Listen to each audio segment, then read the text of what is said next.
I'm sure you have heard the phrase, walking in faith. How does this happen? What does it look like?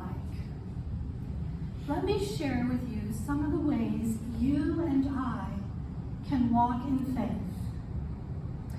First, there is walking in faith as strolling.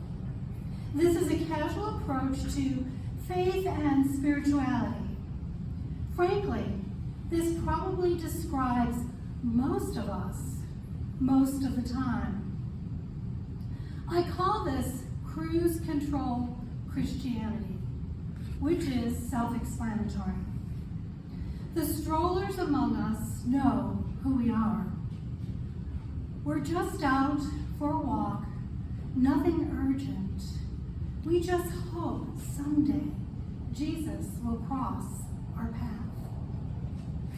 If and when a stroller picks up the pace, they might become a seeker. This is when we begin to get more serious about things, which can be exhausting and frustrating. We don't always know exactly where we should be looking or what we should be looking for, but we feel compelled to seek. After the seeker figures out a thing or two, they might begin walking toward a destination.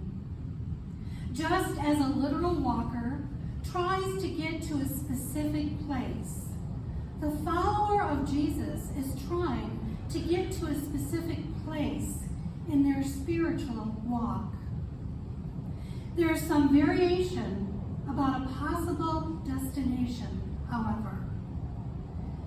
The hoped-for destination for one Christian might be an otherworldly heaven, whereas the destination for another might be a this-worldly spirituality, such as more love for God, neighbor, and self, or more knowledge or experience.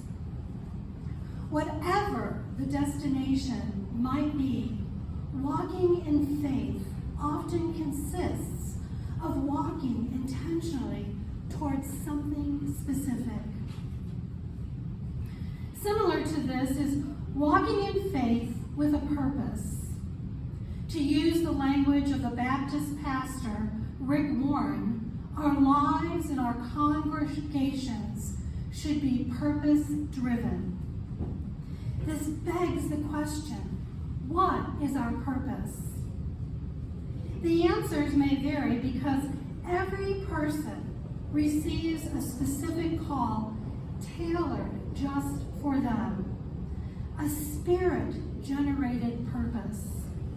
Some people spend their entire lives in this particular mode of faith, walking, trying to uncover, understand, verify, and put into practice the call or purpose God has for them.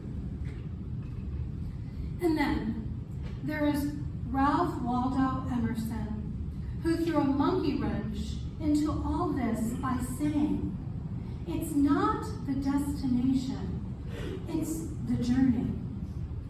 For these Christ followers, the faith walk itself is the destination, if not the purpose. We see this attitude in literal walking as well. When we say, for example, let's go for a walk, the only physical destination we have in mind is to eventually return to the starting point. A destination is not the point. It's the walk itself that is the point, not where it ends. And then there is walking in faith that can be best described as pacing.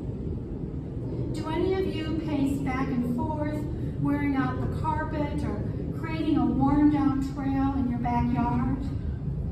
Pacers are the relentless souls who like to reflect and pray on things.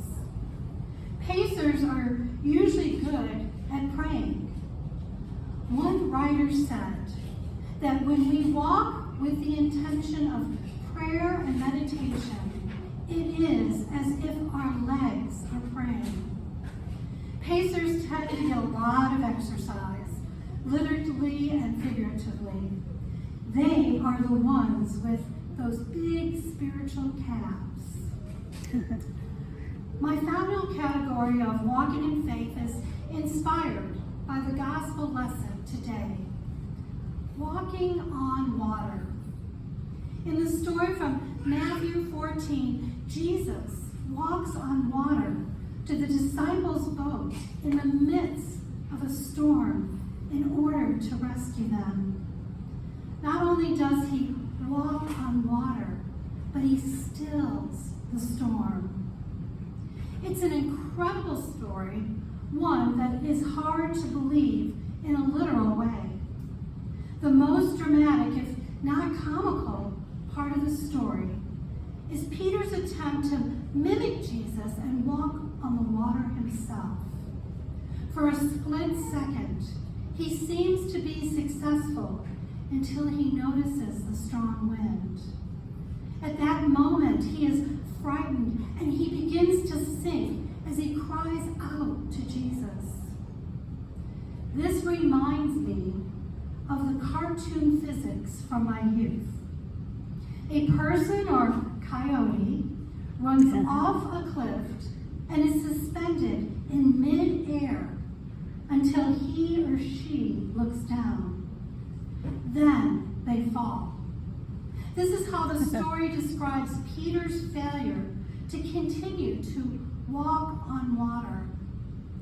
Jesus then reaches out to grab him and accuses him of having a short fall of faith. Oh, you of little faith, why did you doubt?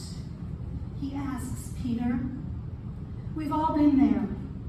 Fear and trepidation take over. The fear of failing or falling, of sinking or drowning.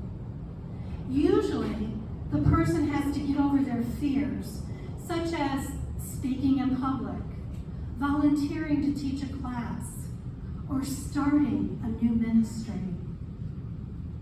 I've seen people succeed in these endeavors, and the phrase that best illustrates what they are doing is walking on water.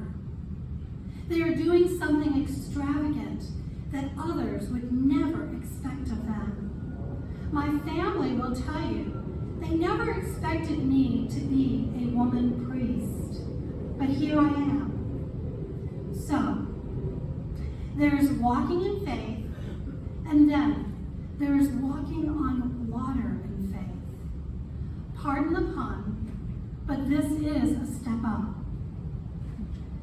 There are many ways to walk in faith. We can walk fast or slow. We can walk long or short distances. We can walk with others or by ourselves. We can walk with or without a cane or walking stick. We can walk the path of our religion, the religion that lays it out for us, or we can choose to walk another path. We have options. But if we want to walk on water, we should choose to do something or venture somewhere that no one would have thought possible for us. Even when we start to sink, Jesus will be there to lift us up.